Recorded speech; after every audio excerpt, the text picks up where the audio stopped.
मैं Istanbul university से PhD कर रहा हूँ। मैं एथियस्ट हूँ। यहाँ 3 बाजुओं और 5 टांगों वाले लोग पैदा नहीं होने चाहें। क्या मुझे खुदा तक पहुँचाना उन माजूर लोगों की जिम्मेदारी है? क्या उसका पैदा करना और ये कहना कि मेरी मखलूक को चाहिए कि मुझे पहचाने, ये जाहिर नहीं करता कि वो हमारा मुहताज है? नहीं, इससे ये जाहिर नहीं होता। कुरान की एक आयत के मुताबिक वो जिसे चाहता है गुमराह कर देता है और जिसे चाहता है हिदायत दे देता है। फिर उसमें मेरा क्या कसूर है? वो मादे से बालतर है तो क्या मादे से बालतर होना खुद ब खुद खालिक कायनात के वजूद का सबूत नहीं है?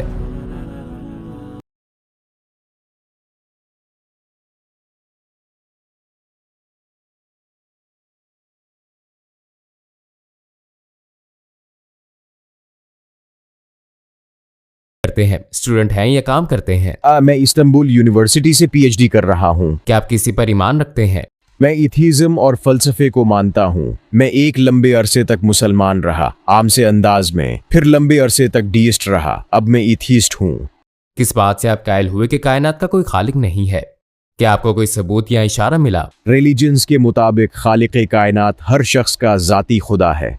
मसलन वो मुझसे मोहब्बत कर सकता है जैसे वो अपने पैदा करदा पैगंबर से मोहब्बत करता है और अपनी इबादत न करने वालों से नफरत। अगर खालिकी कायनात है तो उसे लाजिमन मुझसे बेहतर और परफेक्ट होना चाहिए। ठीक है, चले मैं आपसे पूछता हूँ, आप ये क्यों समझते हैं कि किसी से मोहब्बत या नफरत करना खालिक कायनात की खामी है? क्या वो एक ही वक्त में आपसे बेहतर और अपने बंदों और मखलूकात से मोहब्बत करने वाला नहीं हो सकता? उसकी मोहब्बत उसके ना होने का सबूत क्यों बन गई? उसकी सिफत इंसानों जैसी है, इसलिए मैंने कहा उसका वजूद नहीं।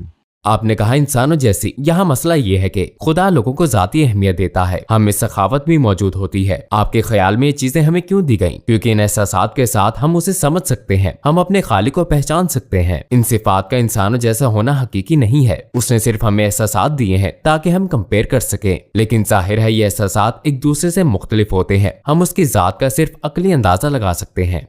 मैं वक्त और जगह से बाहर की किसी चीज का तसव्वुर नहीं कर सकता, तो फिर मुझे उसका जिम्मेदार क्यों ठहराया जाए? चूंकि हम वक्त के धारे में जीते हैं, लिहाजा शायद हम गैर महदूद वक्त का तसव्वुर ना समझ पाएं, मगर इसे ना समझ पाना खुदा के ना होने का सबूत नहीं है। ये उसके होने का सबूत भी नहीं है। हमें उसके होने के बहुत से सबूत नजर आते हैं। मसलन आप क्या देखते हैं? मगर ओके, चलें इसके मुतालिक समझने की कोशिश करते हैं। अगर हम बिल्कुल बुनियाद से समझे तो हर चीज मादे से बनी है, या ये कि खालिक कायनात मादे से बालतर है। ठीक, हाँ। कायनात में 2 तरह की तख्लीकात हैं। एक, किसी चीज के बगैर यानी शुरू से तख्लीक करना। 2, पहले से मौजूद मटेरियल से तख्लीक करना। अगर मैं तख्लीक के ये दोनों तरीके देखूं तो ये सब कौन करता है? ज़हनी और अकली तौर पर मैं एक अंदाजा लगाऊंगा। मसलन पहली किस्म यानी किसी चीज के बगैर तख्लीक के लिए ऐसी जात का होना जरूरी है जो हमेशा से हो और जो किसी चीज की मोहताज ना हो। अगर पहले से उसका वजूद ना हो तो वो शुरू से खुद को तख्लीक नहीं कर सकता, क्योंकि पहले से उसका वजूद ही नहीं। अगर वो किसी शख्स या चीज का मोहताज हो तो कोई नई चीज पैदा नहीं कर सकता। इसके लिए ऐसी जात की जरूरत है जो हमेशा से मौजूद हो और जो किसी का मोहताज ना हो। तसव्वुर करें एक दिन आप सुबह जागें, अपना गैराज खोलें और वहां एक फिरारी पाएं। हम कहेंगे किसी ने लाजमन इस कार को वहां खड़ा किया है ना? जी हाँ।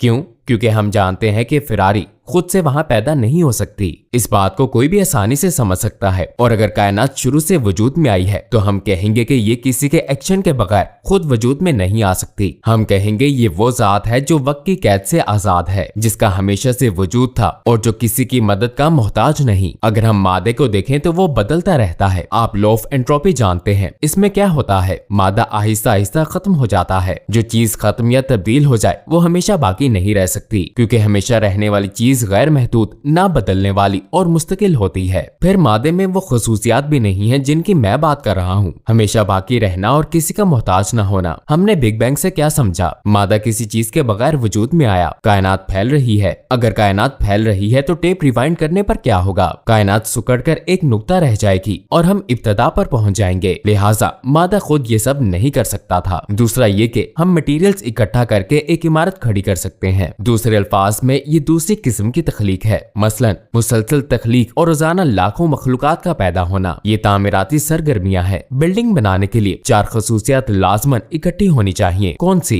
इल्म, इरादा, इख्तियार और जिंदगी। इनमें से कोई एक भी ना हो तो कोई तामीराती सरगर्मी नहीं हो सकती। मसलन तसव्वुर करें आप साहिल समंदर पर हैं और उस पर एक घर बनाना चाहते हैं, चाहे रेत का ही हो, तब भी ये 4 खसूसियात मौजूद होना जरूरी है। इल्म का मतलब घर बनाने के तरीके की मालूमात है। इरादा इस फैसले की अहलियत का नाम है कि काम किया जाए या नहीं। इख्तियार का मतलब है ताकत। और फिर जिंदगी, एक मुर्दा चीज रेत से भी घर नहीं बना सकती। घर की इस मिसाल की तरह इस दुनिया में हर सेकंड में 4 लोग पैदा होते हैं और लाखों मखलूकात पैदा होती हैं। लिहाजा इनमें से हर तामीराती सरगर्मी के लिए ऐसी जात की जरूरत है जिसके पास इल्म, इरादा, इख्तियार और जिंदगी हो। और फिर जब मैं एटम्स और मादे को देखता हूँ तो इनमें ये 4 खसूसियात नहीं है। हमारे मुताबिक 2 ही ऑप्शंस हैं, मादा या फिर मादे से बालतर कोई जात। लिहाजा अगर मादे में ये खसूसियात नहीं है तो फिर मादे के पार ना देख पाने और वक्त की गैर महदूद हसीयत को ना समझ सकने के बावजूद मुझे कहना पड़ेगा कि किसी जात का वजूद है।